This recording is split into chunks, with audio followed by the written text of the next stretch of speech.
lots of good news in Seawolves Nation. In particular, women's basketball, we shall begin with them, and a very nice win adding to their tally against St. Francis of Brooklyn. How good?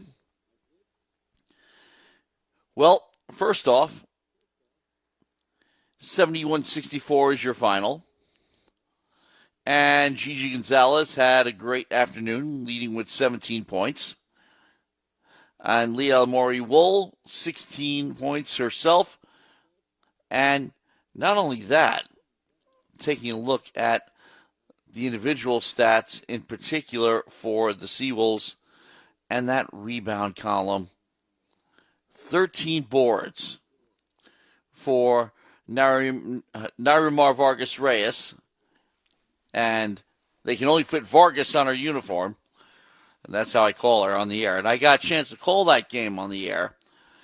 And St. Francis of Brooklyn put up a fight, Ken. But the Seawolves held on and prevailed. Yeah, that was a very fast-paced contest. And I know one that was really fun to watch for you.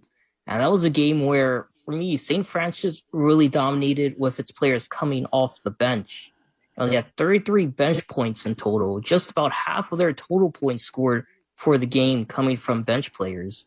And what they were able to do was really thrive in the paint. They got 24 points in total overall, as well as force some Seawolves to make mistakes, get 10 points off turnovers. But for the Seawolves, 7-0, one of 11 teams in the nation remaining undefeated. And those players you mentioned, Gigi Gonzalez leading the team with 17 points. Leah Mori-Wool right behind her with 16. Vargas Reyes, 13 boards, 13 points. It's that offense that's really been thriving for the Seawolves so far and has been the reason why they're off to such a great start so far. And it's the bigs gain involved, like Vargas Reyes, as we said. Kenzie Boucher as well, 12 points on the afternoon. And even when, usual shooters like Annie Warren and Erlette Scott weren't really a factor offensively in the contest. They combined for 9 total points. There's still other players that were able to step up and thrive under that offense Coach Langford has brought. And another thing that really didn't get much chance to spend time on during the game but India Pagan was not available today because of COVID protocol. Because what happened was a whole bunch of players on the Iona team that the Seawolves faced last tested positive, and I don't have any official report on it, but she was held back due to COVID protocol, whether she tested positive or checking out contacts and things like that. But she wasn't available today. And the Seawolves, I'm not going to say they didn't need her because this was a close game, particularly in the second half. Yeah. But I will say they were able to get by without her. Agree, and it was a showcase game for Vargas Reyes. Coming in last season, she wasn't necessarily a big part of the offense, especially on the boards when you had Boucher, you had Pagan really dominating down low for most of the season. She was really looking for that breakout game, and I thought today was a good example of that. Is that with a key player like Pagan out, someone had to step up, from the bench, and it was Vargas Reyes who really did it today. As we said, scoring inside, was really just doing a good job drawing contact against her opponents. Was able to go to the free throw line 7 times, sink 3 of them overall. And as we said, rebounding. She had 10 boards alone defensively. That's not even including the 3 rebounds she grabbed that gave the Seawolves a second chance, which they were able to capitalize on, getting 15 second chance points in the contest. She really does a good job, I think, helping the Seawolves offense expand, and it's a pretty great offense to be a part of just because there's so many moving pieces and so many different ways that the ball can go, especially with the players on the court. It's so unpredictable for opposing defenses to determine, okay, where is the ball going to? Is it going to Gigi? Is it going to Annie Warren up top? Is it going down low to Boucher? Are they kicking it out to post game Vargas Reyes involved? And that's really what's made this team so dominant through the first 7 games. Boucher actually had about as close to an off afternoon as you could call an off afternoon. 12 points, good. 18 minutes, not so good because she got into some early foul trouble. So, still able to produce, still able to get her scoring in. But the Seawolves also controlled the boards overall. Out-rebounded St. Francis 42-37. Vargas Reyes, I mentioned the 13 points. I mentioned 13 rebounds. Double-double. Both career highs for her. And the first Seawolf to record double-double since Wool did it on January 24th against NJIT last season. Now, the one thing I will say, she shot 3 of 7 from the line. A forward can't afford to do that because she's going to get fouled a lot and she's going to earn a lot of her points on the line. Having an off day there is not necessarily a good thing. But the Seawolves will take the win. Also, the good thing was they didn't really need her. You have Gigi Gonzalez at the end of that game helping contribute to that 11-0 run after the Seawolves fell behind in the fourth quarter, 55-54. And the big reason was that she was able to score 7 of those 11 points and shoot 5 of 6 from the charity stripe. See what I mean? She's a very good free throw shooter to begin with, one of the best on the team. But that's where you earn it. That's where you're going to get fouled all over the place. You have to hit your free throws. And the Seawolves, I think, were not as consistent as they want to be. And, just consistent enough to win. Another interesting thing. They are 4-0 against New York State opponents. They have so far beaten St. John's, Iona, Columbia, and, of course, today, St. Francis of Brooklyn. They also have another New York State game against Fordham on Thursday. That is their next contest. That is away at Fordham. So they can continue their winning ways there. They have faced Fordham 9 times total. But then another New York State opponent in Marist on December 7th, the following Tuesday. That's home. That's going to be on USB. And then we also have Penn on Friday. And Penn had defeated St. Francis of Brooklyn. St. Francis of Brooklyn was coming in on a very high note. They had defeated Michigan State by 3 points. And I don't care where Michigan State is in the Big Ten standings. When a Northeast Conference team beats a Big Ten team, that's a headline. Agreed. The challengers that have been lined up for Stony Brook have definitely been formidable. As we were talking about today, St. Francis of Brooklyn really providing a tough contest for them. Even go back a little bit towards Wednesday, the game against Columbia. That was a 9-point game at the end, 91-82 the final score there. And it required the Seawolves to really, be lights out from 3 and just the field overall. They had to shoot 50, 50, and 73 overall just to get that victory. And it's definitely been, I think, a proving point, not only for those teams in terms of, seeing where they match up, especially against a team that's as hot as the Seawolves are right now, but especially for the Stony Brook team where you have, where are these players fitting in? As we said, Annie Warren, Erlette Scott, Gigi Gonzalez, and under the new coaching regime of Coach Ashley Langford and her crew, how are they fitting in? How are they applying their strategies to this team? And so far, it's been working wonders. And Matt, I'm sure you can attest to this. Just watching that game, something they do really well that is different from previous years is they're really utilizing a high-low triangle offense. And really what they're doing is keeping it high in the post, give it to Pagan usually, give it to today, for example, give it to Leo Mori-Wool on the left post, and have a defender or two target her. And that usually leaves someone open, whether it's Erlette Scott at top key or someone like Annie Warren on side who can cut down and swing below the basket and get an easy 2 points, draw a foul, or kick it out up top for 3. 3-point shooting, not great today, but of course, as we said, they've had their days. Oh, they had a lot of Seawolves really excelled in the paint today. Yeah. And the points in the paint, that will show it. Yeah, agreed. And 42. So I was first off, on Wednesday, they had 42 points in the paint, and they scored 91 that contest. And as you said, going back towards today, they did a pretty good job inside as well. 38, which could be surprising when your most prominent paint scorer in India Pagan isn't there. At least post scorer, isn't involved. But really, as I said, they do a great job because honestly, you notice is they really overload one side of the court. So you get 3 or 4 players on the right, and you have someone like Amori Wool or even Arlette Scott, set up a pick for someone like Annie Warren at the top, and she's able to cut down and slash inside. And those guards and Warren, even though not today, Scott, Gigi Gonzalez, for example, those 3 in particular do a really good job getting in the paint and either knocking down those easy layups or drawing contact, drawing fouls, and getting to the free throw line. Well, interestingly enough, you take a look at some other numbers here. They say numbers tell part of the story. They tell you enough because fast break points, St. Francis 12-2. Points in the paint, Stony Brook 38-24. And second chance points, Stony Brook 15-7. Yeah. Points off turnovers 11-10. And the turnovers are pretty even as well, even the assists.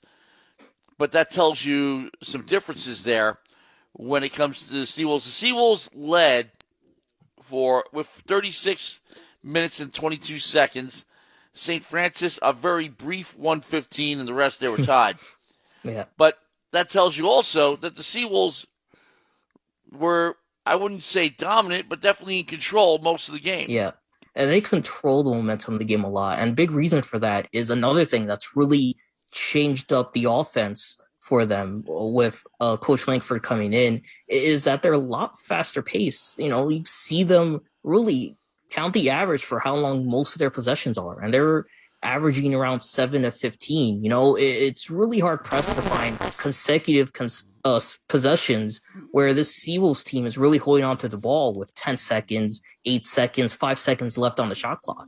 They do a really good job at kicking it out to their wings at the top of the key or on the wing, and you have those players cut inside, whether it's using screens or just using their speed to blow by defenders and get an easy 2 points, draw a foul, etc.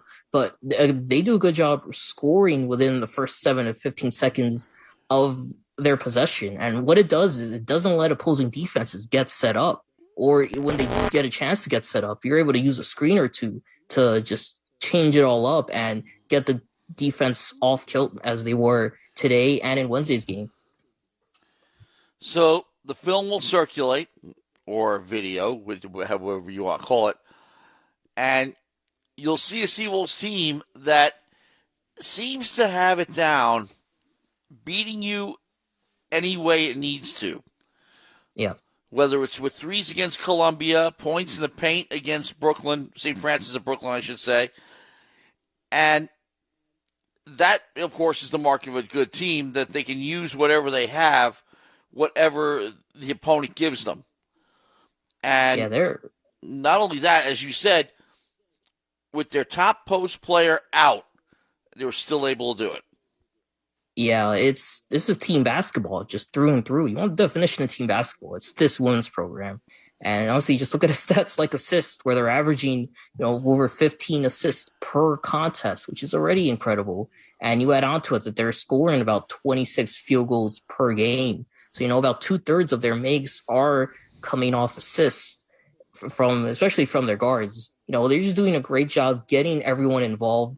And the offense is just so dynamic that, as we said, you can put in a bench player or two and you won't necessarily lose life on the offense because they'll fit in so well and they'll get their looks, whether it's them getting open off pick and pop or it's them creating a scoring opportunity for one of their teammates. That's what makes this team so dangerous. And one of the reasons why they're outscoring their opponents by nearly 20 points, averaging over 70 per game. Once again, they will travel on Thursday to Fordham University in the Bronx, but we will rejoin them the following Tuesday as they take on the Red Foxes of Marist. Now, the men were playing, they started an hour earlier than the women at Yale, and they were looking for their first road win. Now, of course, when your road opponents are uh, Fairfield, George Mason, and Kansas. Number 3, and they Kansas, definitely want to bounce back from that Fairfield loss. Mm-hmm. And they did. 85-81, the final score. And Frankie Policelli ends up setting the pace for the Seawolves with 22 points, 4 for 10 from 3, not bad. 4 for 6 from the line, could be better. 7 for 14 from the floor, very good. Yeah, but also off the bench. He was a big part of this dynamic offense. I know you're going to get to Anthony Roberts right after, and got to say, for him, what a week he's had. We'll get to him in a minute. But as you said, it was Frankie Policelli being a big factor for this team. And that's big, especially when they had a couple of their key shooters in Elijah Olani out for his second straight game, and Julie out for this contest as well. And it was Policelli who was able to pick it up for them. And as you said, he really, as you said, looked for the 3 ball. 10 of his 14 field goal attempts did come from beyond the 3-point arc. But even so, he just did a good job in iso ball, creating space and moving around the top of the key to avoid the pressure defenses were sending at him. And that allowed him to sink 4 3-pointers and 7 field goals total. Well, 10 of his 14 attempts, as you said, came from beyond the arc, which meant that 4 came from within, and he sank 3 of those. So that's pretty good, too. But the rebounding, nicely distributed, which is rather impressive for the Seawolves, because what they did manage to do was win this game while getting out-rebounded by 1. But on the other hand, nobody had more than 8 in the entire game, and that was E.J. Jarvis on Yale. The rebounding leaders, Anthony Roberts, who we're going to get into, Tyke Green, but Roberts, 30 minutes total in the game, and maybe Jane Sales lost some minutes as a result, but Roberts earned them. He comes up with 19 points off the bench on 5 for 12 shooting, only 1 for 5 from 3, but 8 for 10 from the line. Yeah, agree. And he, as you said, did such a good job, I think, just drawing contact, because he's so elusive. There was one point in the second half, Seals were up 70-63, where, he cuts out to the right. He has 2 on him, and he takes a step back in the key and drains the shot. And, if that defender goes a step or 2 closer, you're adding 1 to that shot. He's just so good because he's able to knock down shots off balance, number 1, and is able to stop and go and get defenders off balance, and as a result, he's able to clash into them and force contact that gets him to the line. But he's been such a great shooter for this team, just in the past week especially. And you got to go back to Monday in that Stony Brook Sacred Heart game where he ripped up for the team, where there was just a real dramatic finish, came down to the wire, and Roberts drills a 3-pointer in the right corner at the buzzer to get the Seawolves their first win of the season and first win in front of fans in nearly 2 years. Now, here we go with the 3-point shooting. 11 for 23 overall, which is pretty good. And the only person who had a bad day from 3 was Roberts, but he earned it on the line. I'll say he didn't need it, especially last 2. Yeah. And Felix Rodriguez, 1 for 3. Tyler Stevenson Moore, 2 for 2. Omar Habway, 1 for 1. So nicely distributed, and people are taking the threes and hitting them. Can't find fault with that. Yeah, I thought it was interesting too. Is you're seeing a progression of this offense where they really utilize a lot of 5-out offense for a lot at the start of the season. Didn't really work out well against Fairfield as they dropped the game in overtime, despite Roberts scoring a career high 30 points, going 12-21. But here they utilized a 4-out 1-in and actually brought in Alex Christie, someone who hasn't gotten a lot of playing time over the past couple seasons. And the big graduate center, 7-footer, was able to really help his teammates get that space. And just by being that big body, throwing screens at the top of the key, is getting his teammates open with it. I thought really helped open up that offense and was the reason why the Seals were able to turn to a few more guys, other than, than the 1 or 2 they tend to rely on. I think the biggest fault for this men's program so far is that once one or two people start to establish that, hey, I'm getting a lot of buckets, they just keep turning to them even when they start to get cold or when opposing defenses realize and stick a couple guys on him. And I don't want to say it gets them playing hero ball, but it's that over reliance where they expect their teammate to stay hot all game, which just isn't feasible in some cases. Especially that game against Fairfield. But here, I thought, as you said, it was well distributed. There were a lot of players stepping up, and again, with guys like Olani and Jenkins already out, the rest of the team, I thought, really figured out their role in this game. Well, the good news at halftime was Stony Brook was leading 42-27. The bad news in the second half, Yale got hot. How hot? 7 for 13 from 3. That's how hot. And 19 for 35 overall. But that's where they cut the lead down and made the Seawolves sweat a little bit. Yeah. But the Seawolves didn't really falter at all because what ended up happening is their three-point shooting improved. Right. They went from 7 for 15 to 4 for 8. Didn't attempt quite as many, but they were still shooting well. They had to keep. And their shooting improved overall in the second half, too, which is what they had to do. They went from 17 for 33, 51.5, to 57 in the second half. So this was a well-played game on both sides. Both sides hit their shots, but the Seawolves just hit 2 more of them. That's the difference in the game.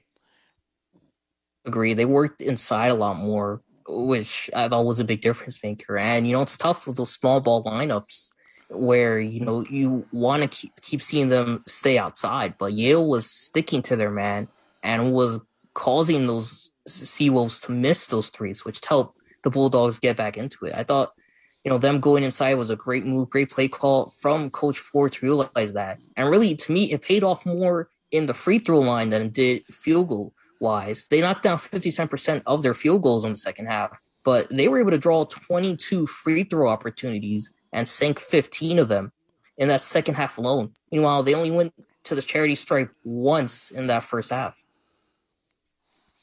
You know what else? I'm still looking at the breakdown here, and pretty even on points in the paint, points off turnovers, and the Seawolves, just looking at the turnovers here, 12 turnovers versus 10 for Yale, but Yale got more production out of theirs, or out of Stony Brook's, I should say. Second chance points, 15 versus 10 for the Seawolves. Fast break points, 6 was 13 for the Seawolves. And bench points, 14 versus 26 for the Seawolves. And, of course, we said Roberts counting for most of those. 19 to be exact. But, yeah, 19 to be exact. So, again, everything you see here implies how the score was going to be. It was going to be close.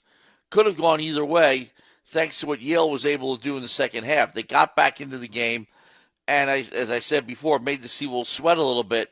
But the Seawolves prevail in a game that, really tested them and gave them a good approximation of what they're going to be facing the rest of the way. Because they continue on. They come home on Wednesday, December 1st. They get American.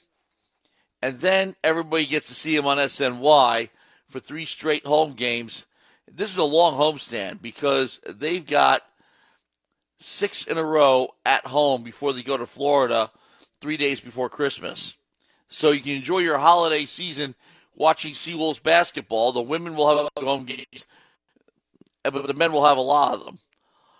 In particular, Wednesday and Saturday. Saturday they have Wagner. That game will be on SNY and on USB. All these will be on USB as well.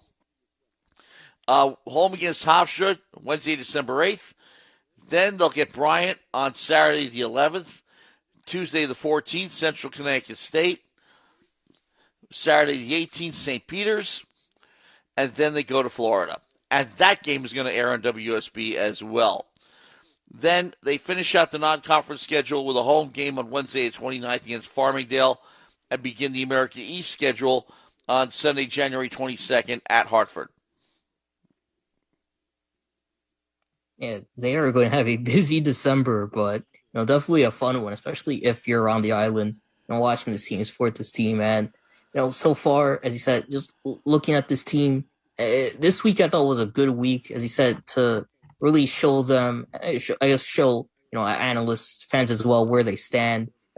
First off, a lot better so far through his first 5 games. They look a lot better than they did last season, even the past couple seasons, to be honest with you. So that's definitely a good sign. But those 5 games, 2 of them were against juggernauts. Exactly, yeah. Okay. However, interestingly enough, Rick Pitino's Iona team went up against Kansas and played them tough. True. Yeah, it's not really a shot at Kansas. It's just you're starting to see, I think, these New York teams now really start to step it up even more, especially with, all of the changes and, the transfer classes coming in. We know how hyped up this transfer class is. And although they got a 2-3 start, I think for the most part, they've been delivering on their accolades. Anthony Roberts, as you said, this week having a tremendous week for the men's program. And it's you definitely see it too, just in the way they play. Their 3-pointers, I think, are definitely up, shooting 34% so far from 3-point range. Team overall shooting 43% from the field. Free throw wise, shooting just under 70%. So, offensively, they're giving you a lot that's really looked good so far, especially averaging 10 assists per contest. If there's really any room for concern, is that they're averaging about 11 turnovers per contest, and they're getting out rebounded by a margin of 8. But that's to be expected when you're running small ball most of the time. Yes, that is one thing that I'm sure that Gino Ford and company will be addressing in coming off seasons. Get some size in there. But right now, the Seawolves are making do with what they have, which is good shooting and speed. So the result is a 2-3 record, but that will improve, especially with this nice long homestand they have leading up to the holidays. Now,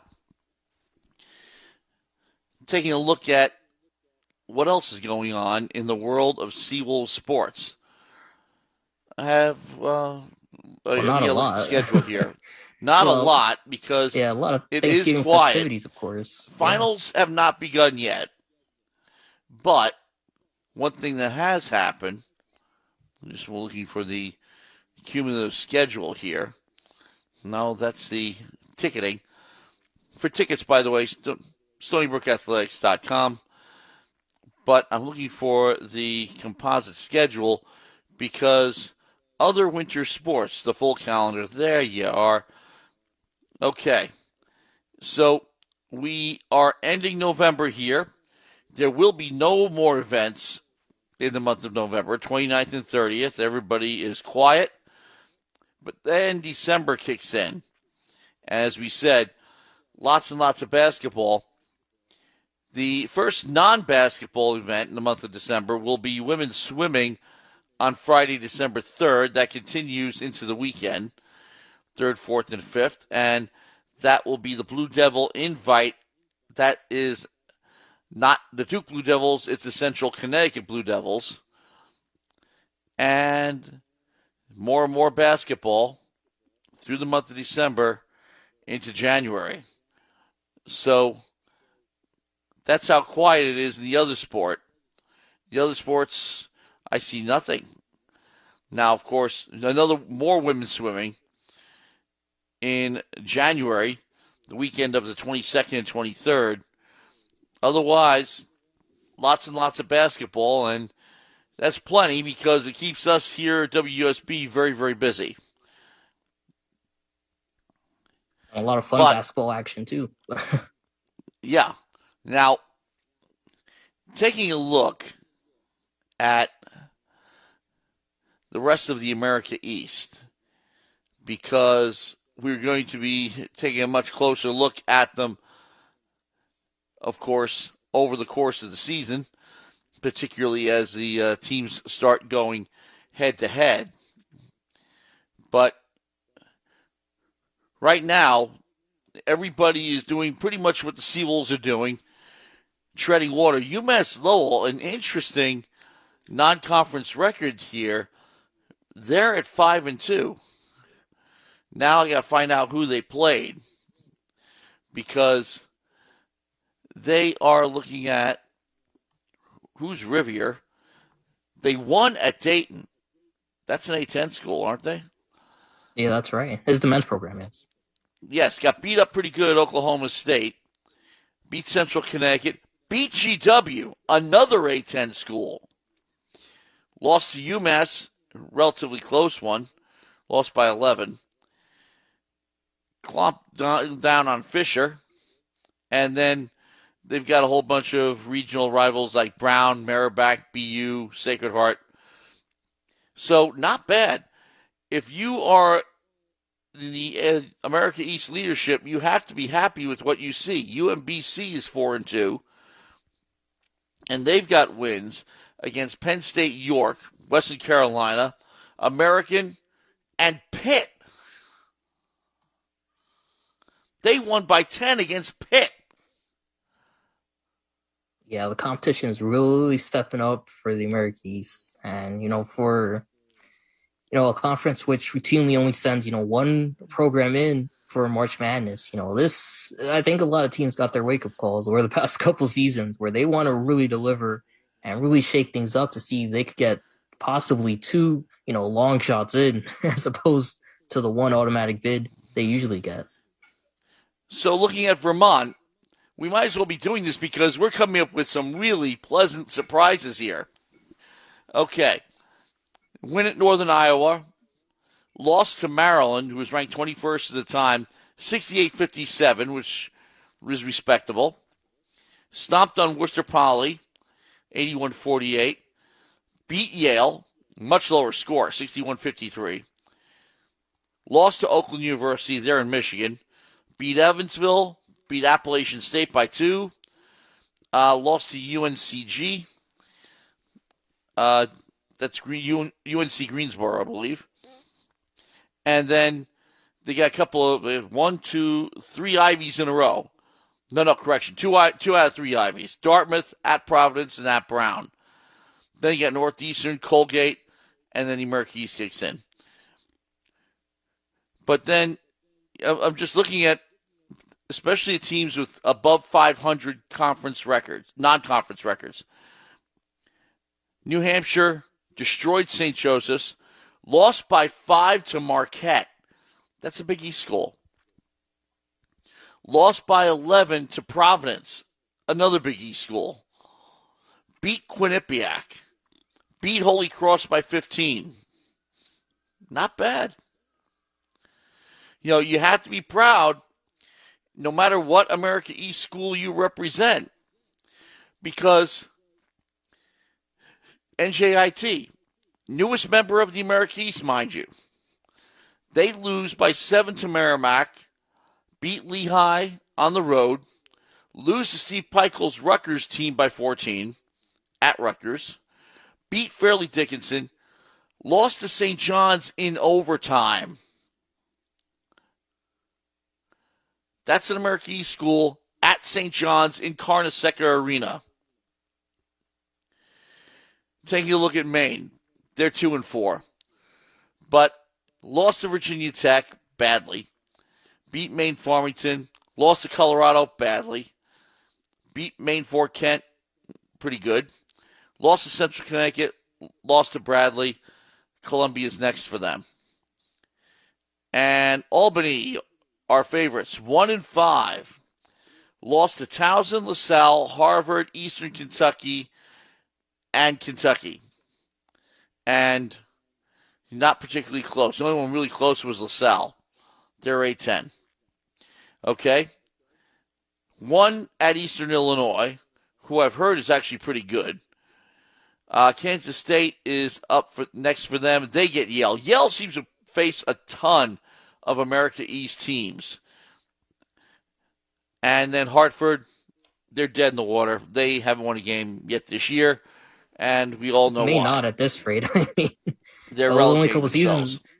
was only a couple seasons ago where the women's squad went winless up until their last game, which ironically enough was against the eventual champion Seawolves.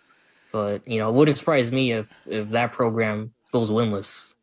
Well, And it just really even is. looking at the statistics, you look. I'm just looking at scoring, for example, by individuals, and you have your usual contenders so far, like Jaden Martinez. He leads scoring to only player with 20 points per game so far this season, which in 5 games is really impressive. Ryan Davis for Vermont, that's in 7 games played, but he's averaging about 17.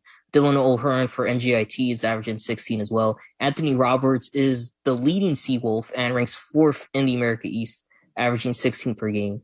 But, you look for someone like Hartford, and their leader in Hunter Marks is only averaging about 13 points per contest. So, they're a team that really hasn't done too much well, so far. And again, for a team that's 0-5, as you said, with them downgrading in the next couple of years, there may not be a lot of fun days to look forward to, in the D1 era. And there's really nothing you can do about it, about all you're hoping for. And again, I don't know the specific circumstances of the teams as they stand now. Whether the scholarship players have all transferred out and they just have non-scholarship players on, I don't know. But what I do know is if you're wearing a Hartford uniform, and in years prior, you had a lot to be proud of. Hartford men's lacrosse was stealing championships from the traditional Albany, Stony Brook, UMBC crowd. And as a result of that, you could always be counted on to throw a wrench in the works. And nowadays, it's such a shame because they were entertaining.